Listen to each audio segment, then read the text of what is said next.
Hello guys, welcome to back my channel. আর চলে এলাম একটা নতুন বাজির নিয়ে। তো দেখুন ভিডিওটা। যদি আপনারা এই বাজিটার নাম জানেন তাহলে অবশ্যই আমার কমেন্ট করুন বাজিটার নাম কি। আমি জানি না বাজিটার নাম কি, খালি ধরছে, জ্বালাচ্ছে আর ফেলে দিচ্ছে। তো ওটাই দেখছিলাম কি বাজি। তো জ্বালানোর পর এবার বললো যে ফুলঝুরি জ্বালাতে। তো ফুলঝুরিটা এবার হাতে নিয়ে জ্বালালাম।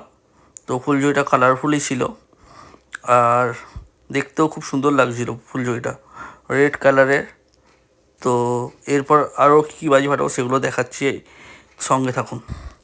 তো এটা ছিল সিটি রকেট, যেগুলো পার পিস আমার থেকে নিয়েছিল 10 টাকা করে। তো ওপরে যখন উঠছিল সিটির মতো আওয়াজ করেই উঠছিল আর অনেকটা ওপরেই যাচ্ছিলো বাজিগুলো। আর দেখতেও ভালো লাগছিলো, যখন নিচ থেকে ওপর উঠছে তো সিটির মতো আওয়াজ দিয়ে বেরোচ্ছে, মানে একটা ভালো ভাইবস তৈরি হয়েছিল। তো আমি দেখছি যদি মিউজিকটা দেওয়া যায়। তো আমি একটার পর একটা জ্বালিয়েই যাচ্ছিলাম বাজিগুলো। আমি এই বাজির রকেটটা ফাটাতে খুবই মজা লাগছিলো, কারণ কি সিটির মতো সাইরেন দিয়ে ওপর দিকে উঠে যাচ্ছে। তো দেখি আমি যদি ভিডিওটা করতে পারি সিটির আওয়াজ, তো আপনাদেরকে শোনাচ্ছি।